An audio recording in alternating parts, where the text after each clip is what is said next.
लल्ला बताए कौन कौन? आखिर में हो शर्म। शर्म का मतलब घर में बहू बेटा आ गई है, घर में अगर बहू बेटा आ गई है तो बड़े बूढ़े का फर्ज है ज्यादा से ज्यादा बाहर वाले कमरे में चौपार पर बैठे, है ना।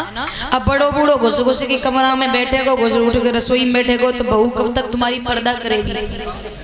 तो खुद की आंखों में हो शर्म। जिब्या हो नरम। जिब्या नरम का मतलब बहू बेटा से अगर कुछ गलती हो रही है तो उसे प्यार से समझा दो, बेटा ये काम ऐसे नहीं ऐसे होगा। कुछ लोग ऐसे होते हैं कुछ गलती हो जाए टेम्परेचर हाई, हाँ भैया भैया मतलब कुछ छोड़ता ही ना है कहने के लिए, है ना। जब बोलते ही जाते हैं तो बहू भी मजबूर है जावे अपनी जीव उठाने में, वो भी अपनी जीव उठावे फिर, है ना। तो खुद की आंखों में हो शर्म, जिब्या हो नरम और प्यारे हो। तीसरी चीज तो होनी 100% नहीं 110%। कौन सी? जेब हो गरम, जेब हो।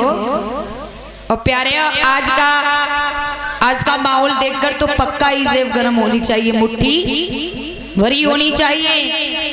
तो आस करियो औलाद की, वरना बैठे बैठे मौत ताकत रही हो। कब पानी मिले पियन को कोई नहीं पूछने वाला, क्योंकि प्यारे पहले श्रवण मात पिता की कांधे कावर धारे रहे, लेकिन आज के श्रवण मात पिता को मौत के घाट।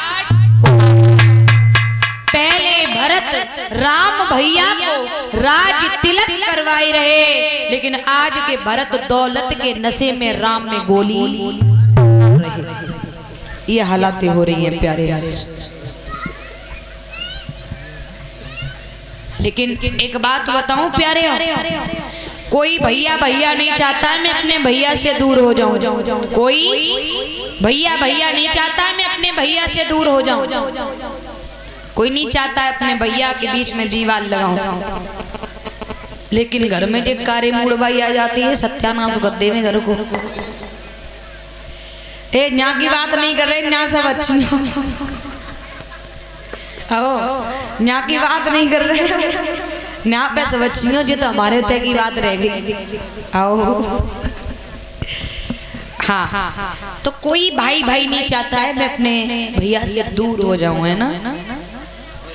जे कहते हैं ना, एक कहावत भी है, जीवन के सपने साकार हो जाते मैं और तू गर हम हो जाते। मैं और तू गर हम हो जाते। शादी के बाद जो आज की बहुएं आ रही हैं ना, मैं तू बहुत करती हैं। मैं तू का मतलब ये तेरा वो मेरा, ये माँ तेरी वो माँ मेरी, ये चीज बहुत है। अगर ये माँ मेरी वो माँ तेरी अगर ये चलता रहा तो ये समझ लीजिए कि आत्माएं दोनों एक नहीं हो पाई हैं। शादी तो हो गई है लेकिन आत्माएं सच में एक नहीं हो पाई हैं। और जहाँ एक हो जाएंगे वहाँ मैं तू तो समाप्त हो जाएगा, वहाँ हम बन जाएगा। जीवन के सपने साकार हो जाते मैं और तू गर हम हो जाते।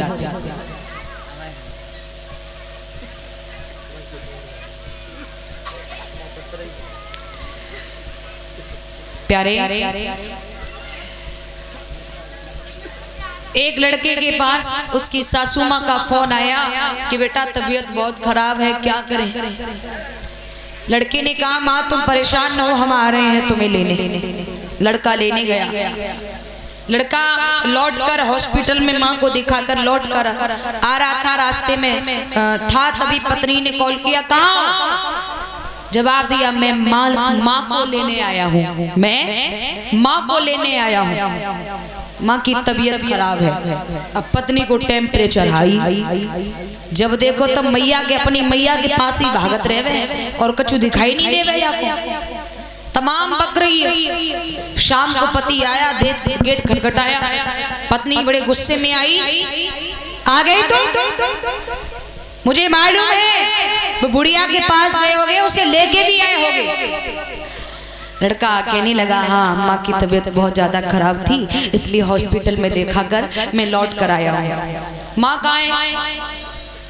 अपनी माँ को लेके आए हो, मुझे मालूम है यहाँ बुढ़िया खर्चा कराने के लिए यही आएगी और कहीं नहीं जाएगी। पता नहीं कब मरेगी, कब पता नहीं कब मेरे सर से ये वजन कम होगा। आगे बढ़ के लड़के ने पत्नी के गाल पर एक तमाचा मारा और अपनी सासू माँ की कलाई पकड़ के थोड़ी आड़ में खड़ी कर दी थी और लेकर आया, जवाब दिया, देख पगली, ये मेरी माँ है या तेरी माँ है। वो पैरों में गिर गई। महाराज मैं तो ये समझ रही थी ये तुम्हारी माँ है। तब उसने कहा, अरे पगली, माँ मेरी हो या तेरी हो, माँ तो माँ होती है, माँ तो माँ होती है। तभी उसने कहा, ये जीवन के सपने साकार हो जाते, मैं और तू अगर हम हो जाते, मैं और तू अभी हम नहीं हो पा रहे हैं, अगर हम हो जाते ना तो ये मेरा तेरा होता ही नहीं।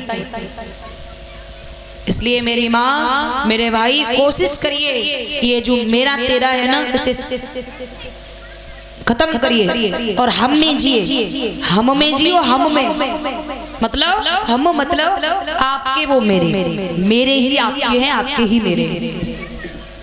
महाराज